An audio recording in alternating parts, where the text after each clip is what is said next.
대구지방검찰청 김우곤 검사장님께 좀 질의하도록 하겠습니다. 그 검사장님, 이게 검사가 뭐 고소나 고발을 당해서 수사를 받는다, 그런 경우도 있을 수 있겠죠. 네. 그죠? 그러면 그런 경우에는 뭐 검사가 계속 어떻게 직무를 할 수 있나요? 어떻게 되나요?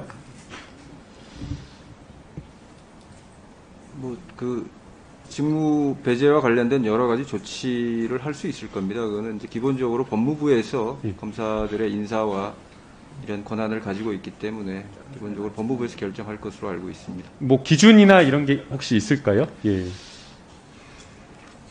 적절하다, 뭐 직무를 계속하는 게 적절하다. 정확히 뭐 아는 바는 없습니다. 뭐 그런 게 있을 것으로 보이는데, 네. 아마 그 고발된 사건의 혐의가 분명하게 어느 정도 드러났느냐, 뭐 실체가 있느냐 없느냐, 그게 기준이 될 거라고 생각이 됩니다.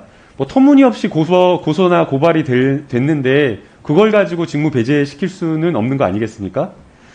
지금 이제 고발 사주 의혹과 관련된 의혹의 요지, 그리고 입증된 사실, 이런 것들을 보면 굉장히 구체적 사실이 객관적인 물적 증거, 그리고 구체적 진술에 의해서 좀 확인이 되고 있는 것이 아닌가라는 생각이 됩니다. 제보자가 진술한 어떤 내용들을 보면 국민의힘 김웅은 의원으로부터 전달받은 어떤 내용, 사실들, 이런 것들을 구체적 진술을 통해서 진술을 하고 있고요.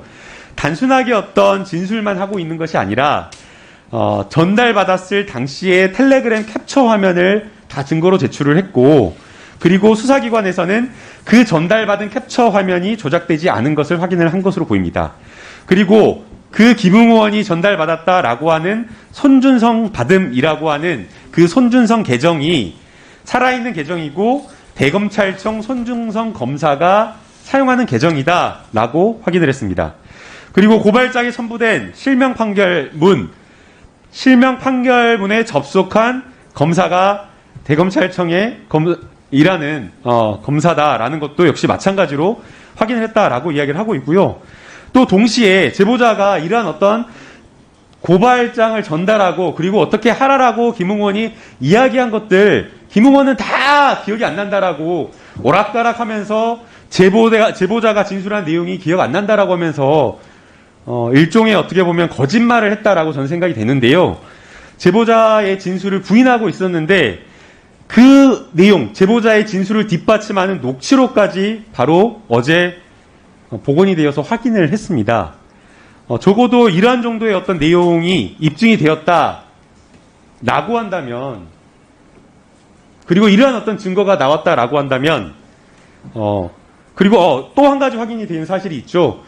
이 고발장이 실제로 동일한 어떤 이 텔레그램에서 나왔던 고발장이 그대로 대검찰청에 전달이 되어서 고발장이 접수가 된 사실까지 입증이 되었습니다.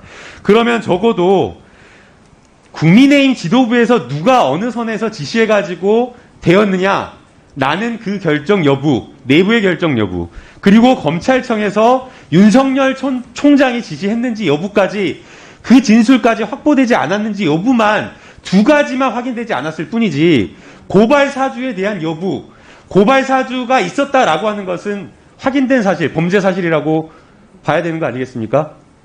여기 다 오랫동안 수사하신 분들이니까 확인된 범죄 사실이라고 봐야 되지 않습니까? 대구 검사장님 어떻게 보십니까? 왜냐면 그 내용은 지금 현재 수사 중에 있기 때문에 그 수사 결과를 지켜보고 그에 따라서 조치를 뭐 적절하게 하지 않을까라고 저는 생각을 합니다.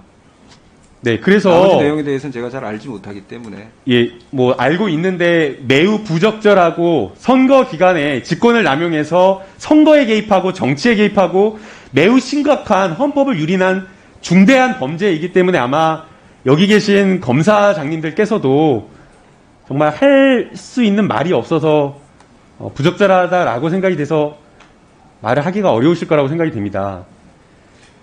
너무나 심각한 문제들이 너무나 많습니다.